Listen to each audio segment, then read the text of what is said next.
नमस्कार। लखनऊ की सरजमी से मैं के सरन एडवोकेट आज आपसे फिर मुखातिब हूँ, लेके योगेश प्रवीण जी के लिखे इतिहास के आधार पर एक नया एपिसोड। पिछले एपिसोड में मैंने सादत अली खां साहब तक की चर्चा की थी और छठे नवाब की। अब मैं आपको अवध के 7वें नवाब, जो पहले बादशाह भी कहलाए, उनसे मिलवाता हूँ, गाज़ीउद्दीन हैदर साहब से। गाज़ीउद्दीन हैदर साहब का जन्म जो सादत अली खां की बेगम खुर्शीद जादी थी उनसे हुआ था और ये सादतगंज मोहल्ले में बुनियाद महल नाम की एक इमारत में हुआ था। और तकरीबन 1818 में वो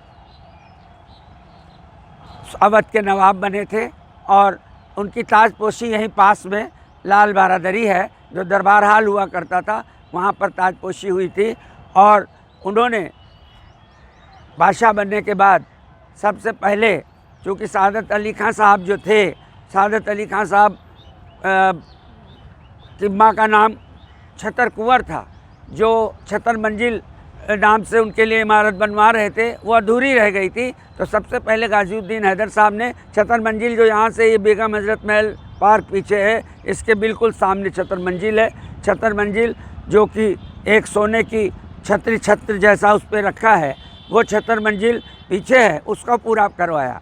उसको पूरा करवाने के बाद उन्होंने फिर ये कहा कि मेरे वालिद और वालदा ने जो मुझे ये मुकाम दिया है, जो मैं यहाँ पर इकट्ठा हुआ, जो मैं अवध का इस सूबे का नवाब बन सका, बादशाह बन सका, तो मैं अपनी माँ को वो तकिया दूंगा और वालिद को वो तकिया दूंगा जो मेरे मकाम में होगी। और उनका मकाम ये मकान था। पहले यहाँ उनका शानदार मकान था और इस मकान को ही उन्होंने एक मकबरे की शक्ल दी और उन्होंने इसको, इस शानदार इमारत को बनवाया। अवध के वो शानदार बादशाह, अवध के शानदार नवाब सादत अली खां साहब पहले ऐसे शख्स थे जिन्होंने नवाबी दौलत को उड़ाया नहीं, बल्कि उन्होंने नवाबों की कमाई जो दौलत, जो जब वो बनारस से छतर कुंवर के अपनी माँ के साथ आए थे लखनऊ, और जब उन्हें गद्दी नशीन हुए तो उन्होंने जो उनके पास 50-60 लाख रुपए का ख़जाना था, उसको उन्होंने करोड़ों में तब्दील किया और इस सूबे को, अवध सूबे को इतना बड़ा बना दिया। मैं आपको यहाँ बताना चाहूँगा कि जो लामार्टिनियर कॉलेज है, जिसे जो कोठी मार्टिन कहलाता था, उस वक़्त मार्टिन ने पहले अशफुद्दौला साहब से 10 लाख अशरफियों में उसका सौदा किया था, लेकिन सादत अली खां ने उस सौदे को नामंजूर, उस इकरारनामे को नामंजूर कर दिया। उन्होंने कहा कि अपनी दौलत को मैं इधर उधर नहीं ख़राब करूँगा। और सादत अली खां साहब ने जो कुछ किया था, उन्हीं के नक्शो कदम पे चलते हुए उनके बेटे गाज़ीउद्दीन हैदर, जो कि 7वें नवाब अवध के हुए थे, उन्होंने पहले अपने मकाम पे, जो उनका मकान था, उस मकान पर ही उन्होंने अपने वालिद का मकबरा बनवाया। और ये एक शानदार इमारत है, जैसा कि आप देख रहे होंगे। इसमें ऊपर एक गोल जो छत्र बना हुआ है, गुंबज बना हुआ है। इस गुंबज में एक सुनहरी कलगी आपको नज़र आ रही है। इसके चारों तरफ 4 बुर्ज हैं और इसमें जो मेहराबें हैं, 4 मेहराबें हैं, ये पत्थर की बुनियाद पर बनी हैं। ये सारी इमारत पत्थर की बुनियाद पर बनी है और लखनऊ की लखौरी ईंटों और लाल सीमेंट से जोड़कर बनाई गई है। और इसके साथ ही इसमें जो एक हाल है अंदर, जिसमें संगमूसा और संगमरमर की पत्थर की एक शानदार फर्श बनी हुई है, जिसमें शतरंज की चौपड़ की तरह काली और सफ़ेद, और उसके किनारे बूटेदार जो फर्श बनी, फर्श के किनारे जो हैं वो बूटेदार बेल बूटे उसमें बने हुए हैं।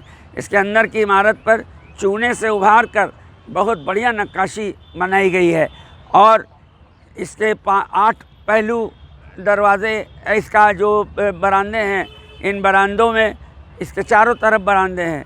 इन बरामदों में, हर बरामदे में 5 पहलू 5 दर हैं। और ऊपर आप जैसा कि देख रहे हैं इसके नीचे तहखाने की ख़ास बात यह है, इसके बुर्ज तक जाने वाली सीढ़ियाँ भी हैं बुर्ज तक जाने के लिए, और नीचे तहखाने में 16 वेंटिलेटर हैं। जहाँ पर कि सादत अली खां साहब आराम फरमा रहे हैं, वहाँ पर 16 वेंटिलेटर तहखाने में को हवा और रोशनीदार बनाने के लिए लगे हुए हैं। नीचे यूँ जाने को किसी को नहीं मिलता है। और ऊपर जो ऊपर के कक्ष में उनके हाल में उनके रिश्तेदारान की कब्र है। अंदर जो कब्र है उसमें सादत अली खां साहब, उनकी एक बेटी वहाँ पर आराम फरमा रहे हैं। और उसके ठीक बगल में ये सादत अली खां की बेगम खुर्शीद जादी का मकबरा है। ये उसी पैटर्न पे बना है, उसी ढंग से बना है, लेकिन इसको उसकी तुलना में थोड़ा साधारण कहा जा सकता है। और यहाँ पर खुर्शीद जादी सो रही है, देख रहे हैं। इसमें भी चारों तरफ बुर्ज है, और इसके ऊपर जो आप देख रहे हैं, ये हर बुर्ज के हर इसमें जो ऊपर की इसकी बाउंड्री वाल बनी हुई है, जिसको कह सकते हैं रेलिंग बनी हुई है, इसमें 5-5 दर हैं हर रेलिंग के बीच में, और ऊपर सुराहीदार इसमें गुंबद टाइप के बने हुए हैं।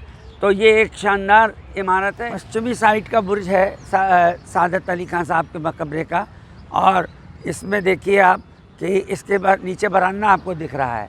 तो इसमें 5 पहलू वाले बरामदे भी हैं, और बीच में जैसा मैंने बताया आपको फर्श है, कक्ष है बड़ा सा, और उस कमरे के फर्श के नीचे असल कब्र है सादत अली खां साहब की। ये मकबरा देखने में उस समय के एक अवध स्थापत्य का एक शैली का एक अद्भुत नमूना है। कितनी बारीकी इसके काम में है, देखिए इसके गोल दरवाज़ों से ये किस तरीके की आकृतियाँ बनाई गई हैं, और कितने मन लगन और निष्ठा से बनवाई गई प्रतीत होती है कि लगता है कि अपने वालिद और वालदा के लिए नवाब गाजीउद्दीन हैदर के मन में कितनी श्रद्धा थी, कितना सम्मान था। और ये बनवाने के बाद अब आप देखिए मेरे सामने की ओर ये जो मकबरा है, अब मैं आपको वहाँ ले चलता हूँ। खुर्शीद जादी, बेगम खुर्शीद जादी का मकबरा, वहाँ ले चलता हूँ।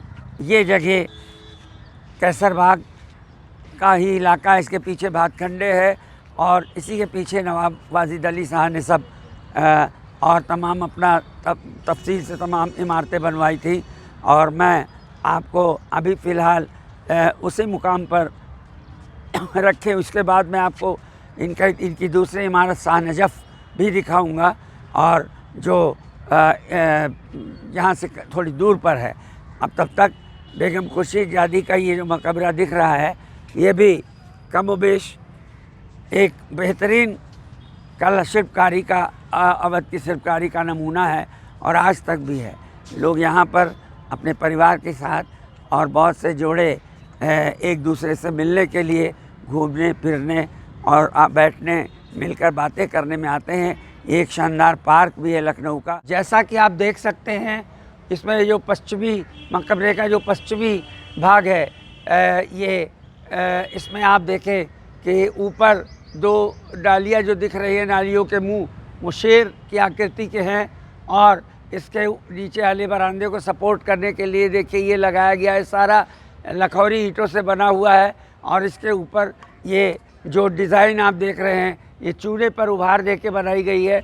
और ये इसके दरवाज़ों के बाद आप यहाँ से देख रहे हैं कि ये आपको मैं दिखाना चाह रहा हूँ कि आप लखौरी ईंटें भी झांक रही हैं। यहाँ जो प्लास्टर उखड़ा हुआ है, इस उखड़े हुए प्लास्टर के नीचे आपको उस समय की लखनऊ में बनी लखौरी ईंटें दिखाई पड़ रही हैं, जो चूने के मसाले से, लाल सुर्ख चूने के मसाले से जोड़ी गई हैं, और इतनी भव्य, बड़ी और शानदार इमारत बनकर तैयार हुई है।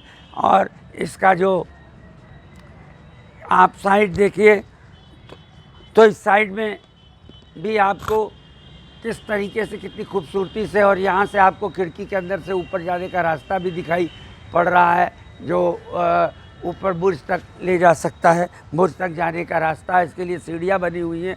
और इसके बाद हम लोग चलते हैं फिर एक बार खुर्शीद जादी बेगम के मकबरे की तरफ को एक बार फिर यहाँ से दिखाना चाहता हूँ कि ये शाम के समय जबकि धूप हल्की हो रही है, इस पर पड़ती हुई धूप किस तरह में उसमें कैसी ये कलगी अभी भी चमक रही है।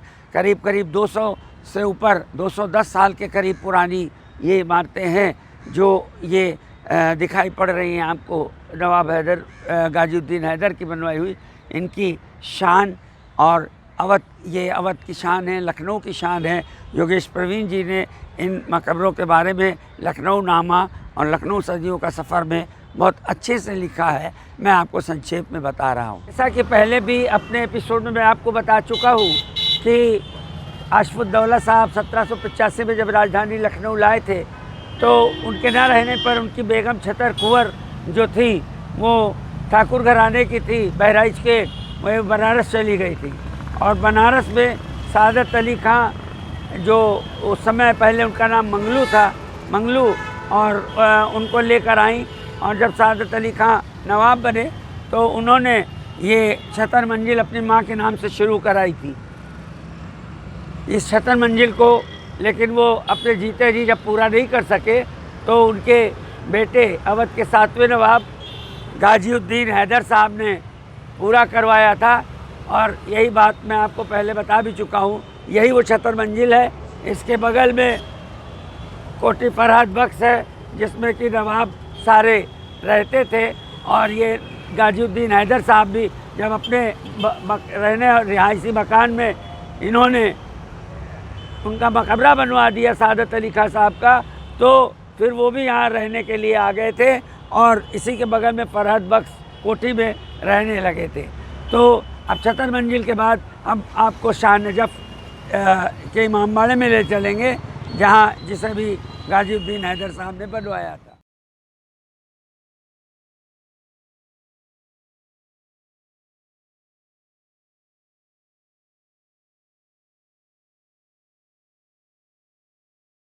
एपिसोड में आपने अवध के 7वें नवाब और पहले बादशाह गाजिउद्दीन हैदर के बारे में जाना। अब इसके बाद अगले एपिसोड में हम आपको मिलाएंगे गाजिउद्दीन हैदर के बेटे नसीरुद्दीन हैदर से, जिन्होंने लखनऊ में एक से एक शानदार इमारतें बनवाईं, कोठी दर्शन विलास और बहुत सी इमारतें जिनके बारे में अगले एपिसोड में बताएंगे। तब तक के लिए मुझे इजाज़त दीजिए। नमस्कार।